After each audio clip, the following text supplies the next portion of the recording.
Hello, আসসালামু আলাইকুম রহমতুল্লাহি ওবারকাতু। আপনারা সবাই কেমন আছেন? আশা করি ভালো আছেন। আমিও আলহামদুলিল্লাহ ভালো আছি। তো আজকে আমরা যাব হচ্ছে গাজীপুরে কালাবোনা খেতে। তো তার জন্য আর কি রেডি হয়ে বের হচ্ছি। বের হওয়ার পরে গাড়িটা চেক দিলাম যে তেল মেল আছে কিনা। তো এখন আস্তে আস্তে বেরোবো, বের হয়ে চলে যাব কালাবোনা খেতে। তো রাস্তায় রেডি আমরা যাওয়ার জন্য। তো রাস্তায় একটু ভাব নিলাম যে সেটা চালাতে পারি কিনা। তো চালাইলাম আস্তে আস্তে, একটু দেখলাম না পারি। তো আমরা রং সাইড দিয়ে যাচ্ছিলাম, তো তার জন্য সামনে দিয়ে বহুত গাড়ি আসতেছিল। তো সাবধানে আস্তে আস্তে ধীরে ধীরে যাইতেছি। তো আমার পিছনে যে ক্যামেরাম্যান ছিল সে আবার ভয় পাচ্ছিল। যাই হোক, আমি আস্তে আস্তে করে আমরা চলে এসেছি।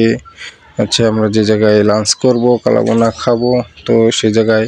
তো এই হচ্ছে বিসমিল্লাহ হোটেল অ্যান্ড কালাভুনা, বিখ্যাত কালাভুনা আর কি। তো আমরা হচ্ছে খাওয়ার জন্য তো যেহেতু চলে এসেছি, তো এখন এই যে তোমার কাস্টমার অভাব নেই, তো গাড়ির ভিড়। তো আমার গাড়িটা একটু সামনেই রাখলাম যে থাক এই জায়গায় রাখি। তো হাতে গাড়ি চালাইতে যা হাতে একটু ময়লা পড়ছিল, গ্যারেজে ছিল। তো হাতে ময়লা পড়ছে, তো হাতটা দিয়ে নিলাম, দিয়ে এখন ভিতরে যাব। তো হোটেল মামাওয়ালা আমাকে বলতেছে যে ভিতরে বসবেন না পাশে কি বাইরেই বসবেন। তো আমি আবার জিজ্ঞেলাম যে ভিতরে এখন কত আর বাইরে কত। মামা বললো যে এই বাইরে হচ্ছে আপনার 300 আর ভিতরে এসি রুমে হচ্ছে আপনার 320। ও বললাম যে না, 320 এখানেই যাই। তো এসির মধ্যে যাই, নিরিবিলি খাবো। তো এই জায়গায় আসলে নিরিবিলি পুরাই ফাঁকা ছিল। তো আমরা এই জায়গায় বসে পড়লাম। বসার পরে কি আর করবো, খাওয়ান তো অর্ডার দিছি, তো সময় তো কাটে না। তার জন্য আর কি টেবিলটা মুছতেছি যে না টেবিলটা দেখি। কিন্তু টেবিলটা মোছার পরে আসলে দেখি টেবিলের মধ্যে যে পরিমাণের ময়লা। তো ভালো হয়েছে। তো পিচ্ছি আবার গ্লাস এনে দিছে। পিচ্ছির আবার জিগেলাম যে গ্লাস ধুইছ কিনা, ভালোভাবে ধুইছ তো নাকি। তো সে বলছে হ্যাঁ মামা ধুইছি ভালোভাবেই ধুইছে। তো দেওয়ার পরে জিগেলাম যে ভাত খাইছো, দুপুরে লাঞ্চ করছো? বলতেছে না মামা এখনই, এই 4টা বাজলে পরে আর কি খাবো আমি। যাক আলহামদুলিল্লাহ, সে অল্প বয়সী পরিশ্রম করতেছে।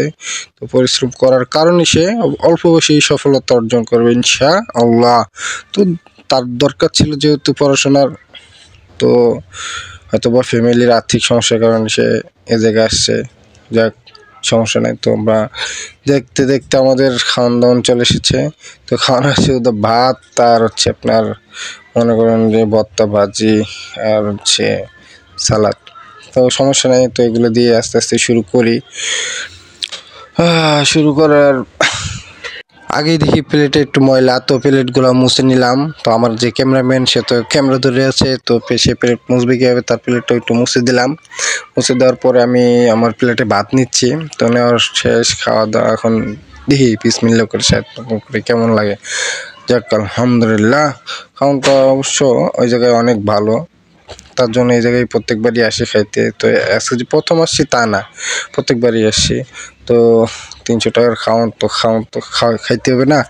তো আমি হাঁটি আর একটু খাই, তো যেন খাওয়ানটা একটু বেশি খাইতে পারি তার জন্যেই। তো একটু হাঁটার পরে আবার খাওয়ান দাওয়ান শুরু করি। যাক অনেক খাইছি তো মাশাআল্লাহ আলহামদুলিল্লাহ, অনেক ভালো হয়েছে খাওয়ান দাওয়ান এই জায়গার।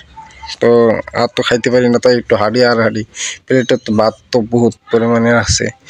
তার জন্যই আর কি অনেক কষ্ট করে খাওয়া দাওয়া শেষ করে একটু রেস্ট নিতেছিলাম। তো রেস্টের মাঝখানে আবার দেখি দই দিয়ে গেছে। তো একটু আস্তে আস্তে দই খাইতেছি। প্রচুর পরিমাণে খাওয়ান দাওয়া নিচ্ছে। যাক আলহামদুলিল্লাহ, অনেক ভালো লাগছে খাওয়ানগুলা। তো আর কি একটু দই খাইতেছি। আর আমার যে ক্যামেরাম্যান আছে সে আবার আমার সাথে দইয়ের চিজ নিতে চায়। তো আমাকে লও কি আর করা, তাই নিয়ে নিলাম। খাওয়া দাওয়া তো মনোরঞ্জন নড়তে পারি না আমি।